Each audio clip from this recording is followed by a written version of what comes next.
नमस्कार प्यारे बच्चों। पहले दो पाठों में हमने व्याकरण देखा, संज्ञा और सर्वनाम।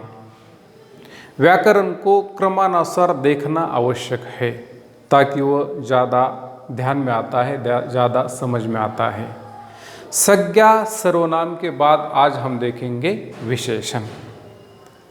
प्रश्न पहला यह है कि विशेषण किसे कहते हैं?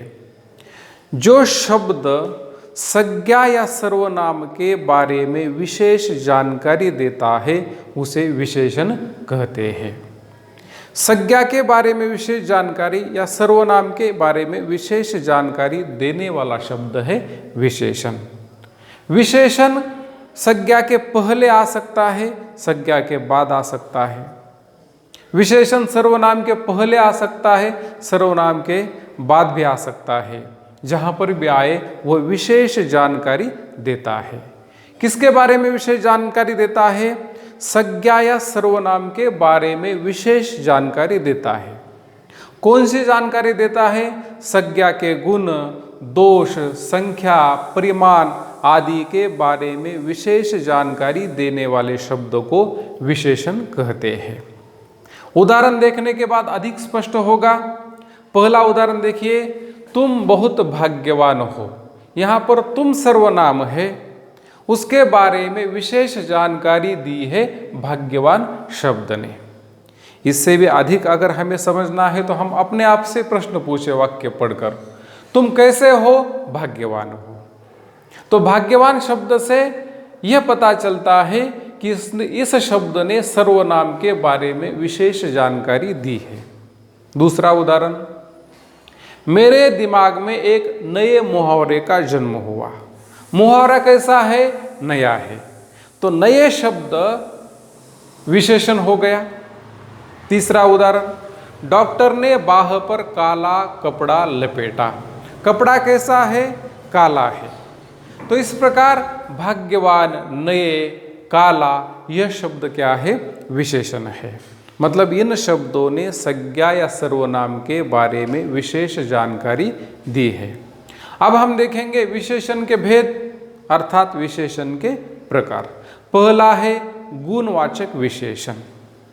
जो शब्द संज्ञा या सर्वनाम के गुण, दोष, आकार, संख्या आदि के बारे में विशेष जानकारी देता है उसे गुणवाचक विशेषण कहते हैं।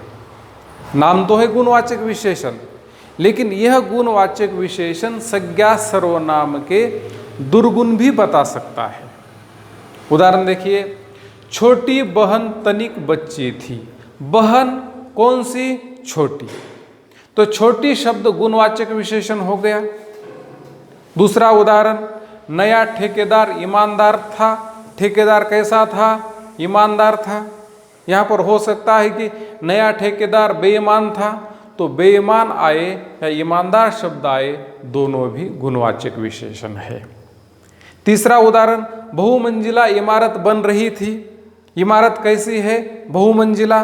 बहु मतलब एक से ज़्यादा मंजिल जिसमें है वह बहुमंजिला इमारत।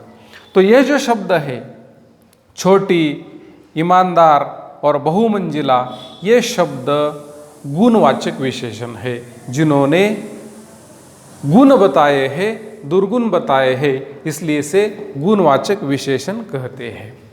दूसरा प्रकार देखिए, संख्यावाचक विशेषण। संख्यावाचक विशेषण किसे कहते हैं? जो शब्द संज्ञा या सर्वनाम के संख्या का बोध कराता है, जैसे कि 1, 2, 5, 10, 100, 1000। ये जो संख्या है इस के बारे में या ऐसे संख्या के बारे में विशेष जानकारी देने वाले शब्द को कहते हैं संख्यावाचक विशेषण। संख्यावाचक विशेषण के दो प्रकार हैं।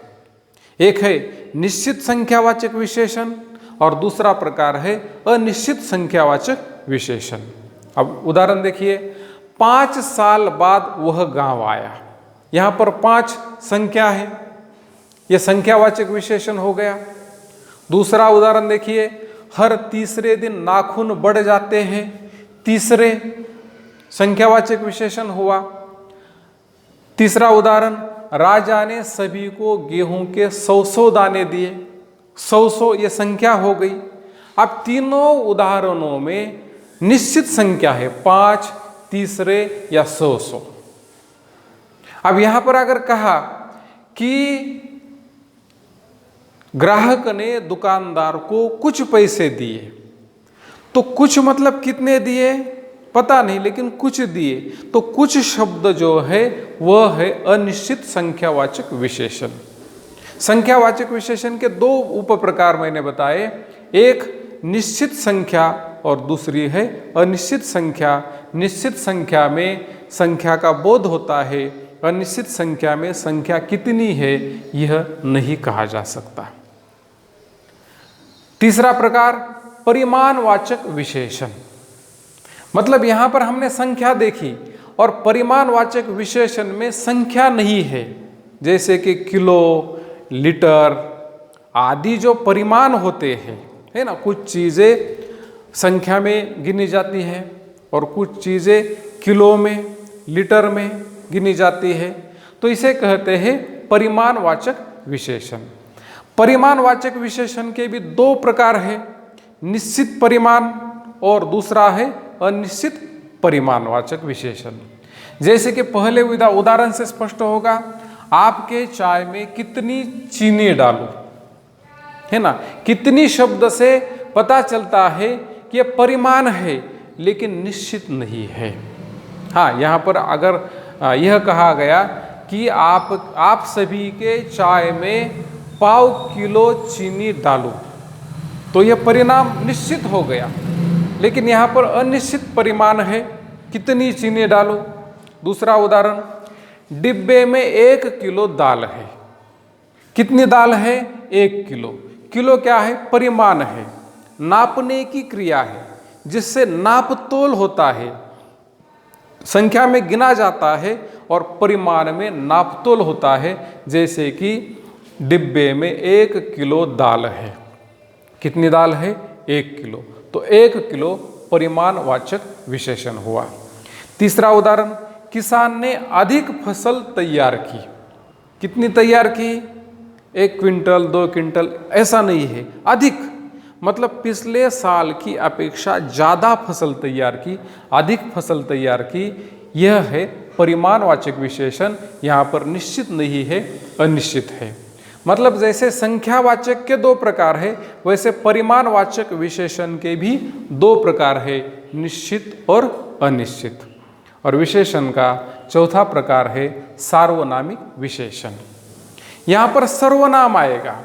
सर्वनाम के बारे में विशेष जानकारी देने वाले शब्द को सार्वनामिक विशेषण कहते हैं।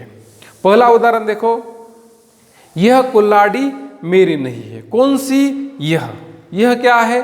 सर्वनाम है। सर्वनाम भी है और सार्वनामिक विशेषण भी है। दूसरा उदाहरण, गेहूं के वे दाने कहाँ है? कौन से दाने? वे सार्वनामिक विशेषण है।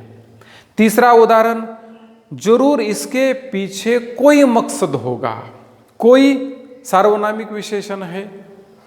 यहाँ पर हमने देखा कि विशेषण संज्ञा या सर्वनाम के बारे में विशेष जानकारी देता है और जानकारी देने के बाद हमें पता चलता है कि वो कैसा है। कैसा है इसका उत्तर जिससे मिलता है, कितना है इसका उत्तर जिससे मिलता है, उसे क्या कहते हैं? विशेषण कहते हैं।